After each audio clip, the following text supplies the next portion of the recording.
Blog ଆସିପାରୁନଥିଲା କାହିଁକିନା ବିଲ କାମ ଏବେ ଜୋରରେ ଚାଲିଛି।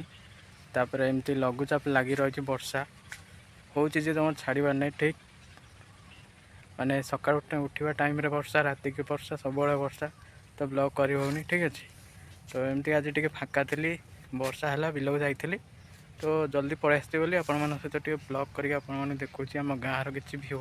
ଠିକ୍ ଅଛି, ତ ଆପଣମାନେ ତ ଦେଖିଲେ ଆମ ଗାଁର ଭ୍ୟୁ, ତ କେମିତି ଲାଗୁଛି କମେଣ୍ଟ କରି ଜଣାଇବେ। ଠିକ୍ ଅଛି, ତ ରହୁଛି, ଦେଖା ହେବ ପୁଣି ଗୋଟେ ନୂଆ ଭିଡ଼ିଓରେ। କେବେ ଟାଇମ୍ ମିଳିଲେ ପୁଣି ଗୋଟେ ଭିଡ଼ିଓ କରିବି ଆପଣମାନଙ୍କ ପାଖକୁ। ଠିକ୍ ଅଛି।